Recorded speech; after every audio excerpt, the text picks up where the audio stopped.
Residents in Goma woke up Monday to the sound of gunfire in the city, as the capital of North Kivu province was threatened by Rwanda-backed rebels. According to Associated Press, gunshots rang out across Goma overnight before dozens of rebels in military uniform early Monday morning marched into the city. The M23 rebels claimed they captured Goma early Monday, as the United Nations described a mass panic among its 2 million people, and Congo's government said the rebel advance was a declaration of war. Patrice Nainga, a resident of Goma, expressed his fears over the situation. "There is shooting all over the city. We don't know who is shooting, whether it's the M23 or our soldiers," he said. "The city is going through a very complicated situation, and that makes us think that the enemy is already in the city." The M23 rebels announced the city's capture in a statement minutes before a 48-hour deadline expired that had been imposed by the group for the Congolese army to surrender their weapons. In a statement, the rebels urged residents of Goma to remain calm and for members of the Congolese military to assemble at the central stadium. The M23 rebels' offensive in the heart of the mineral-rich region threatens to dramatically worsen one of Africa's longest wars and further displace civilians. According to a United Nations report, over a third of the population of North Kivu province, where Goma is located, are currently displaced, and the capture of Goma will likely exacerbate the situation. Congolese government spokesman Patrick Muyaya made a statement in a video posted on X calling for the protection of civilians and saying that the country is in a war situation where the news is changing. Congo late Saturday broke off relations with Rwanda, which has denied backing the M23 despite evidence collected by UN experts and others. The surge of violence has killed at least 13 peacekeepers over the past week. And Congolese were again on the run.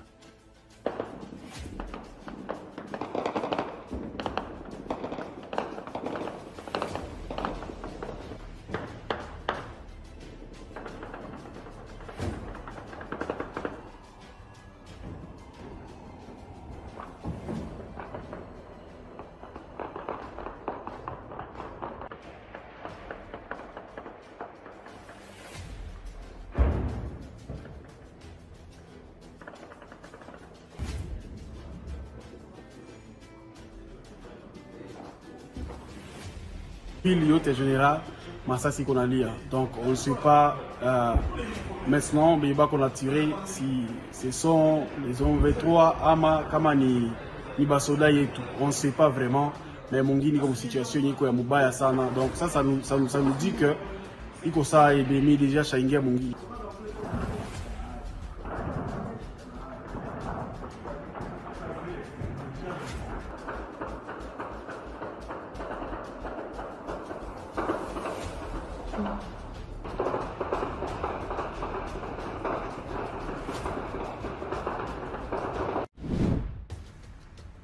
Reports from Ukraine indicate that casualties are rapidly mounting among the North Korean troops deployed to support Russia's invasion, with the latest estimate finding that DPRK soldiers' poor preparedness for modern warfare has already resulted in thousands of dead or wounded.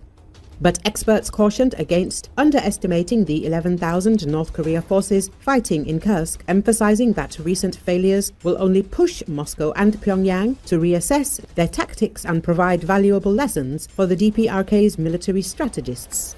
Experts told that while North Korean troops appeared helpless, marching exposed to enemy fire across snowfields in Kursk, they still played a significant role in Russia's counter-offensive that has seized large swathes of land previously held by Ukraine.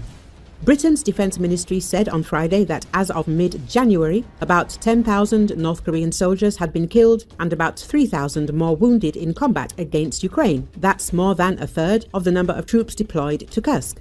The Defense Ministry said in a new intelligence update that the high rate of North Korean losses in a short period of time has almost certainly significantly deteriorated DPRK forces' capacity to conduct offensive combat operations in support of Russia's attempts to push Ukrainian forces out of Kursk, referring to North Korea's official name, the Democratic People's Republic of Korea.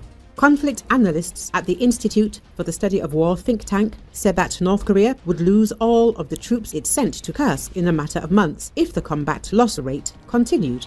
According to Business Insider, despite the heavy losses fighting for Russia, North Korean troops have only achieved tactical gains in Kursk. The UK said Russia and DPRK forces are almost certainly experiencing interoperability difficulties. The two forces do not share a common language, and DPRK troops almost certainly have difficulties integrating into Russia's command and control structure.